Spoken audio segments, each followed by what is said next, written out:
I finished the Language of Thorns, and now I'm going to be giving you my ranking of the 6 stories. If you want my review of this, I have my review that just came out yesterday when this video came out. So go see that if you want my review of the book in general. But this, I'm not going to review the book in general. I'm going to review the 6 stories that I have here from Ayama and Thorn to When Water Sang Fire, and see which ones I like from worst to best. And the 6th place one is, if you've seen my review, you probably already know what it is, even though I try not to spoil this ranking on my review. It's the, and I also, spoilers are going to be here, the whole thing, spoilers, whether that's the illustrations and the story. So, but yeah. In last place is The Witch of Duva, which is right here. Am I getting this? Yeah. The Witch of Duva, which is one that I thought was just average. I just thought, the story was really confusing, and I was like, what the heck? There's this girl who suspects there's some witchness going, and then she gets bullied by this witch, and then she goes to the forest where she meets a kind witch, and she turns into a raven, and then there's this guy who eats a gingerbread that's supposed to be a human, but it's not. I'm so confused, and I don't know what was happening in the story, so I give it a 72%. But in 5th place is going to go to Ayama and the Thorn Wood. I thought this story was really good. It goes up from here. The Witch of Duva is definitely one that I don't like, but the Ayama and the Thornwood is one that I really liked. I just thought all the characters were really well done. It takes place where Ayama slowly telling stories to this beast, befriends it, and I really like this ending, how they do it. I was thinking, I didn't really like the ending when I read it, but now I'm thinking, man, I really like it. So during when Ayama was telling the stories, she always had to change the ending, because the beast did not like the endings of how she planned to go. They were too predictable, and then the ending was just it was just, what the heck, where Ayama turned into a monster and she married the beast. That came out of nowhere, and I thought that fit the story well. That was really well done. But yeah, I thought that was really good. And everything else about it, the characters, is just, the town is really good. And yeah, I really liked it. In 4th place is one that actually I really liked. When I read it. When I read this, I thought, this is my favorite so far. And then slowly, I'm like, this one's actually a more average one. And this one is Little Knife. I thought Little Knife was amazing when I first read it. It's about this guy who's trying to win this beautiful princess, and the dad wants the prince to win, but the dad wants the prince to win, but there's this guy who has the powers of the river, and he keeps getting all the things, and then he gets to marry the prince, but then the twist at the end is the river is actually like, haha, no, I did it. I got all the stuff, so I'm gonna marry you, and it's just weird. It's just weird. I don't know. The artwork is definitely the worst. The whole artwork up to this point has just been flowers at the top, river at the bottom. And it just leaves it very plain and makes the story really forgettable, because it's like, okay, nothing happens. Although the ending artwork I do like the pink color here. I think it was really good. But this story is just really forgettable. But I think the story was really well done. It was really well written. The characters were good. I thought that it was really good. I really enjoyed it.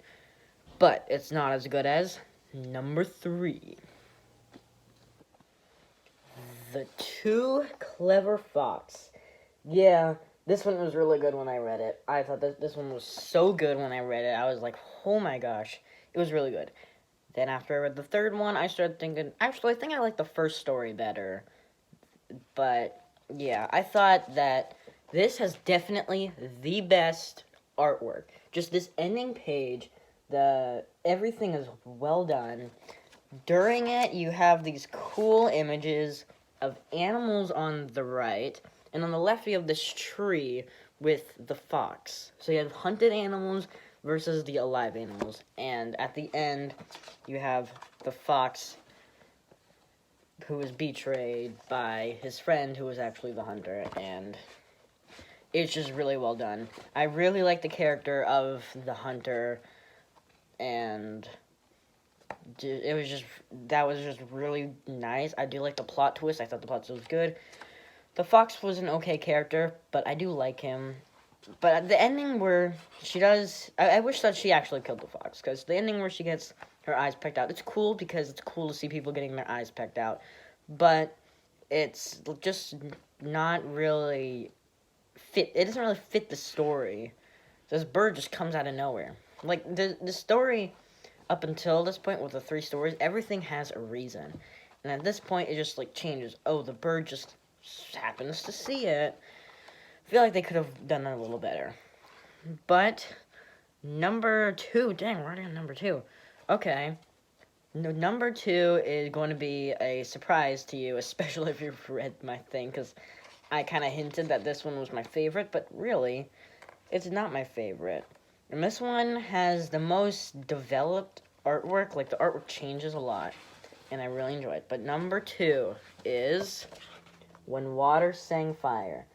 Yeah, this story was really good. I know a lot of people really like it. But to me, it was really good.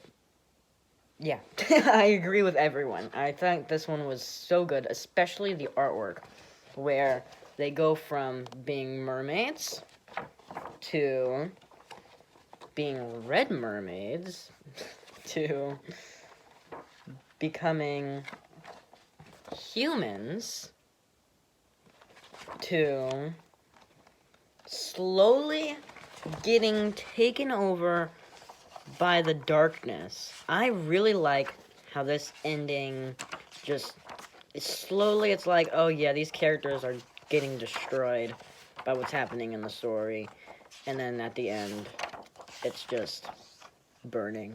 Everything's just burning, and that's the end. I really enjoyed the story. The characters especially, like, it just feels like a Disney movie. It feels like this would be a full movie. I really enjoyed all the characters.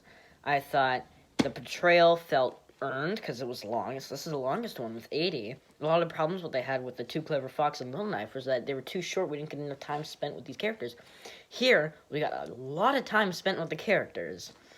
And I just thought that this one had it just had so much layers to it. There's a backstory for the characters.